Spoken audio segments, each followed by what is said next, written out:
Bob est un rêveur invétéré. Il rêve sans arrêt qu'on va l'empêcher de téléphoner ou lui imposer d'autres barèmes. Heureusement, France Télécom a créé pour lui un livre, le téléphone à livre ouvert. Et lorsqu'il le saura, là, Bob sera vraiment sonné. Dans une faune de papier, notre héros s'est échappé. À ses basques sont accrochés des chiens féroces et des huissiers. Bob se hisse en haut d'un palmier, mais déjà on l'a repéré. On braque sur lui des projecteurs, la cavalerie arrive à l'heure. Au quatrième tome, il sera exactement 5 heures. Quand Bob dort, c'est un zéro, mais quand il vit, c'est 5 sur 5.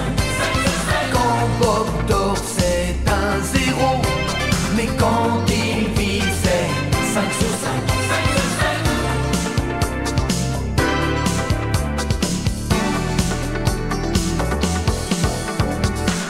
Après ces 2 tours de cadran, Bob se rase en sifflotant. Il s'assoupit dans sa baignoire et reprend son rêve tartare. Il voit des monstres informatiques lancer des décharges électriques. Son pain moussant, c'est l'Atlantique, il ne survit que par un. Vous avez demandé la police? Ne quittez pas.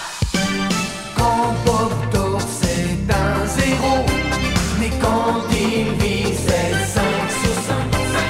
Quand Bob dort, c'est un zéro, mais quand il vit, c'est 5 sur 5.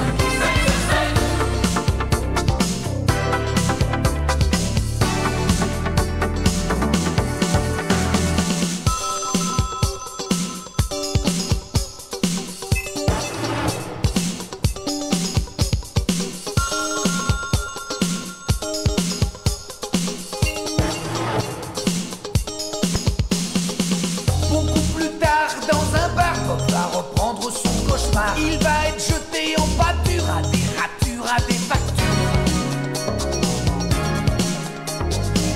Leurs temps sont des chiffres à serrer, sûr que Bob va devoir payer. Banquer pour assurer sa vie, mais il est sauvé par Le numéro que vous avez demandé n'est plus attribué. Quand Bob dort, c'est un zéro, mais quand il vit, c'est 5 sur 5. Quand Bob dort, c'est un